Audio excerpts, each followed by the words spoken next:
Hi everyone, you're welcome back to my channel. I'm so excited to be making this video today. So in this video I'm going to be talking about something I've had a lot of questions about. A few years ago I lived in the UK for about 15 months where I studied for my master's degree, and then not too long after then I moved to Toronto, Canada. It's been almost 3 years now of living here in Toronto, and I've had people ask me questions about what my experiences are.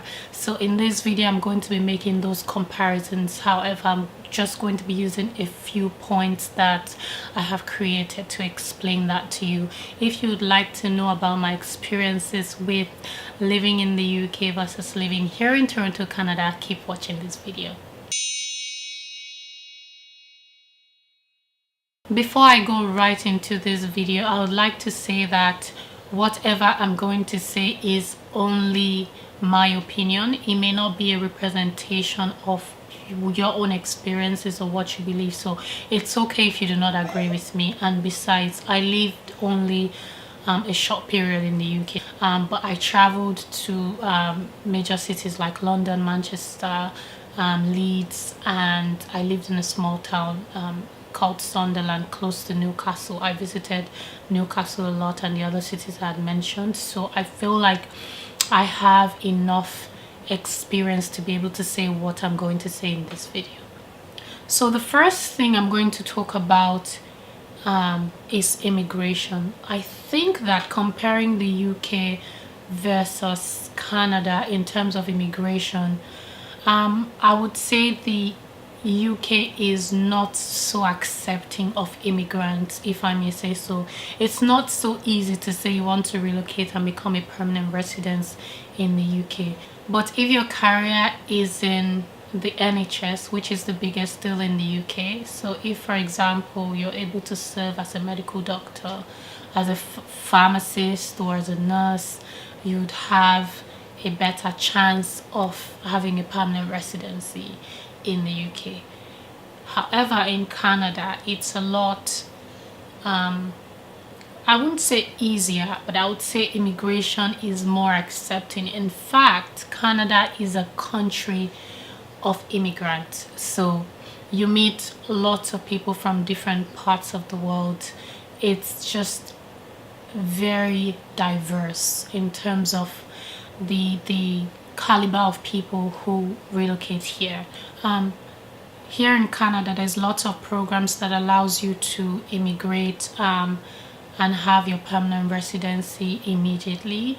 However, in the UK, I know they have those kinds of programs, but it's only kind of limited to certain professions. In my opinion, I would say Canada definitely trumps the UK in terms of immigration. My next point is the cost of living. I would say Canada. Okay, you know what? Now let me be specific. Toronto is actually an expensive city. Now Toronto is in Ontario, which is one of the 13 provinces in Canada. Toronto is a big city, and like most big cities, it's really expensive to live here, and I live here in Toronto. When you move outside of Toronto, the cost of living is a lot cheaper. But comparing my experience with the UK, the places I went to, I did not live in London. Of course, I know the cost of living in London is higher than Sunderland, Newcastle, Manchester, the places where I visited, and I kind of like had my own experiences. If I were to compare those other cities to here in Toronto, I'll definitely say that the cost of living here is much higher. My third point is the shopping experience. I have to give this one to the UK. I did a little bit of shopping in London. I shopped in Manchester a lot. I also shopped in Newcastle a lot, and then in my city Sunderland where I lived. It's such a breeze shopping. Like, you find everything that you want, and even when you don't find everything that you want, it's so easy to find the stores online, and it's such a breeze shopping. And I really love this store. everything £5. It was like a ritual every week for me to just go on everything £5, and I buy really good stuff. You know, the funny thing about everything £5 is everything is £5, but not everything is £5 quality. So sometimes you find things that are actually worth up to £60 for £5. So you have to have the eye.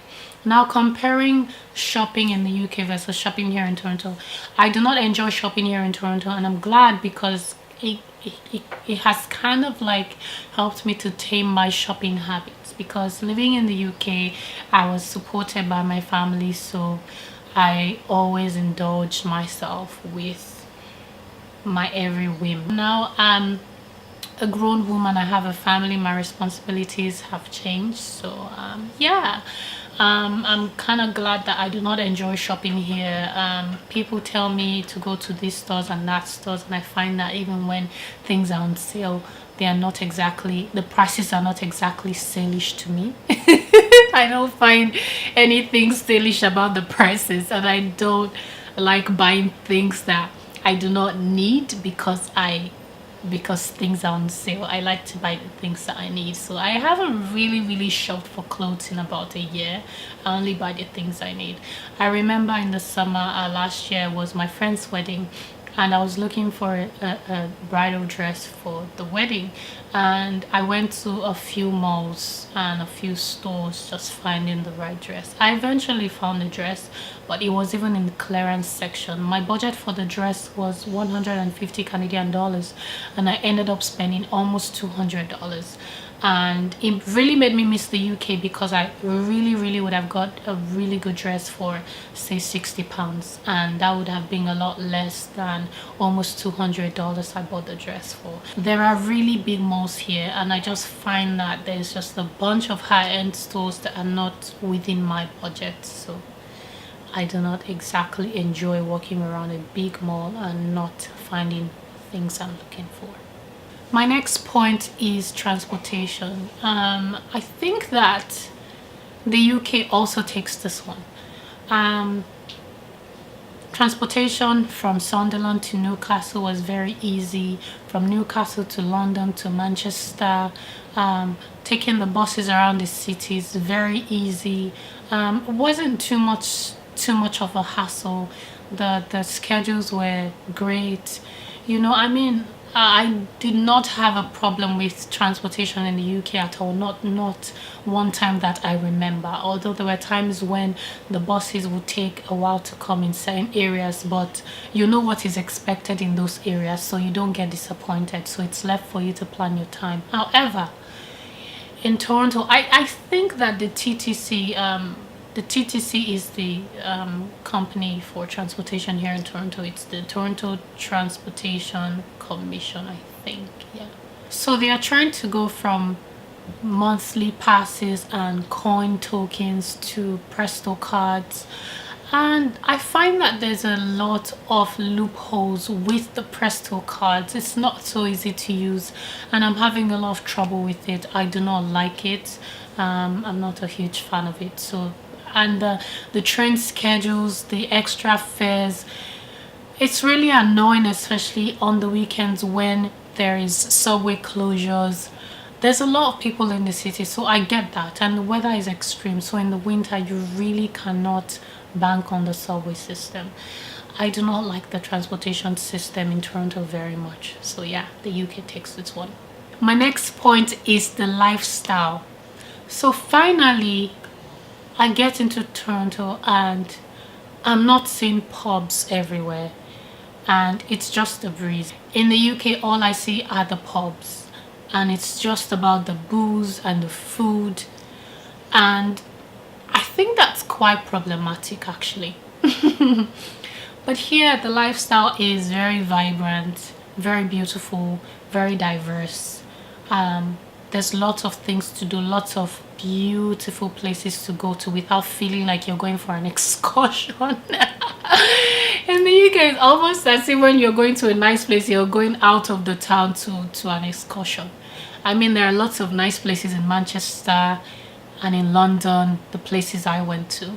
But you can count like 5 nice places, but here like there's a bunch of places, a bunch of things to do, a bunch of people to meet. The lifestyle is amazing. It's just different, and I would give this one to Toronto. I cannot say the same for other places in Canada, but I would say here in Toronto the lifestyle is very vibrant and very robust. So yes, Toronto takes this one. My next point is the weather. You know how I feel about the weather. If you watch my previous video, you'll know how I feel about the weather. I absolutely love it here, but I feel almost depressed when it's close to winter time. I know I'm not the only one that feels this way. I do not like the winter at all. So yeah, the UK weather is not that severe at all. I did not have a proper winter jacket or a proper winter boot in the UK at all, and the fashion was, oof, I was always so fashionable. I always dress nice, but here I just, like, half the time I'm just my random self. Even when I'm going to places, here you can wear pajamas to work if you like. I'm just playing, but I'm just trying to say that you can dress however you want here. No one is looking at you. It's just a very easygoing society, I would say. Yeah, so yeah, the weather does ruin your experience here if you're like me. So yeah, I'll give the UK this one, although I do not like that the UK does not have like a proper summertime. No, you know what, I'll give it to Canada on this one. I don't even know, I don't know, but I would say yes, regardless of how I feel about the weather here in Canada, I love being here. Moving on.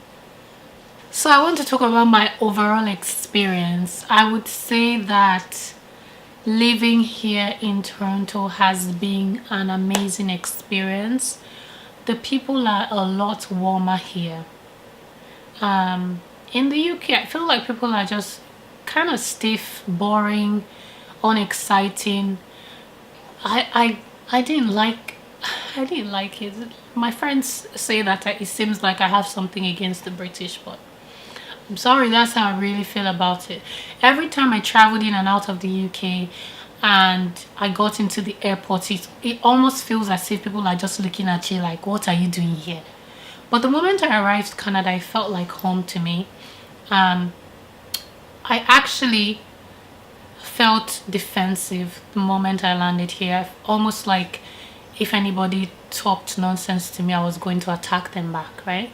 But I got here and people were so nice, people were so warm. Someone even offered to help me with my luggage. I'm like, that never happened to me in the UK. And right then I realized that, you know, I had nothing to worry about. I let my guards down and I dropped to my defense. So it's really a beautiful country. I would say if you have an opportunity to choose between the UK and Canada at the same time, it's a no-brainer. Although the immigration process to Canada is a lot more rigorous, but I would say in the end it's most rewarding. If you're thinking about relocating yourself and your family, Canada is the right place for you. Yeah, so those are the points I picked on. If there's anything you think I left out and you'd like me to talk about, please let me know in the comment section below. Please give this video a thumbs up if you like this video. Share this video, it might help someone. Subscribe to my channel and please hit the notification button when you do so. Until next time, I'll see you in my next video. Bye bye.